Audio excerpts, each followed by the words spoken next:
Hello అందరికీ ఈరోజు ఒక బెస్ట్ రెసిపీతో అయితే వచ్చాను కిడ్స్ కోసం.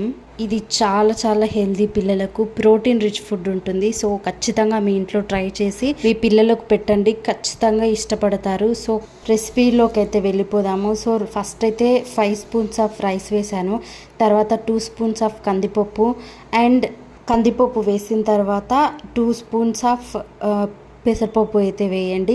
అండ్ తర్వాత మసూర్ దాల్ వేయండి 1 స్పూన్. అండ్ మీ దగ్గర శనగపప్పు ఉంటే శనగపప్పు 1/2 స్పూన్ వేయండి, ఎందుకంటే అది ఎక్కువ వేయడం వల్ల పిల్లలకు గ్యాస్ అయ్యే. శనగపప్పు ఎక్కువగా వేయకండి, బికాజ్ కొద్దిగా గ్యాస్ ఫామ్ ఇష్యూస్ అయితే అవుతాయి పిల్లలకి. అండ్ ఇక్కడ 1.5 స్పూన్ ఆఫ్ పెసరపప్పు అయితే తీసుకున్నాను. ఇవన్నీ ఒకసారి వేసిన తర్వాత కడిగేసుకోండి, బికాస్ అందులో డస్ట్ పార్టికల్స్ అవి ఉంటాయి కదా.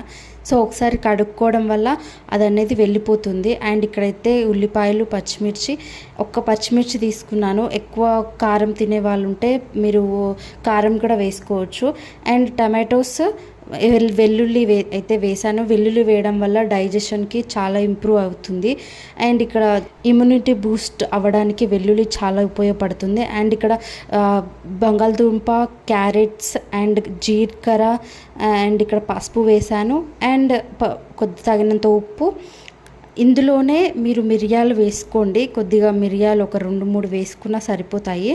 అండ్ మిరియాలు వేసేసుకొని ఇంకా మీరు కొద్దిగా ఇంగువ వేసి వాటర్ అయితే తగినంత, 1 గ్లాసున్నర తగినంత వేసేసుకొని ఇంకా మీరు కొద్దిగా ఆయిల్ వేయడం వల్ల ఏమవుతుంది అని అంటే పొంగకుండా ఉంటుంది. అందులోనే కొత్తిమీర వేసేసుకోండి, కరివేపాకు వేసేసుకొని ఇంకా స్టవ్ మీద అయితే పెట్టేసేయండి. ఒక 5 విజిల్స్ అయితే పడుతుంది ఈ కుక్కర్కి. ఈ విజిల్స్ తర్వాత ఇంకా లైట్గా దంపుకుంటే సరిపోతుంది. మా పాపకి 24 మంత్స్, సో నేను లైట్గానే కొద్దిగా మెతుకు తగిలినా ఓకే, కానీ 16 మంత్స్ నుంచి ఇది ఇవ్వడం వల్ల పిల్లలకు డైజెషన్ అనేది ఇంప్రూవ్గా ఉంటుంది. అండ్ ఇందులో ప్రోటీన్ అండ్ ఫైబర్, కార్బ్స్ అన్నీ పుష్కలంగా ఉంటాయి. సో ఖచ్చితంగా మీ పిల్లలకు నెయ్యి వేసి తినిపించండి, చాలా అంటే చాలా టేస్టీగా ఉంటుంది. దీంట్లోనే మీకు కావాలనుకుంటే పోపు కూడా వేసుకోవచ్చు. 16 మంత్స్ నుంచి తినిపించడం వల్ల పిల్లలకు కొంచెం డైజెషన్ అనేది అప్పటికి ఇంప్రూవ్ అయి ఉంటుంది, కాబట్టి గ్యాస్ ఇష్యూస్ రాకుండా ఉంటాయి. సో మీకు I hope this video is helpful. Thank you.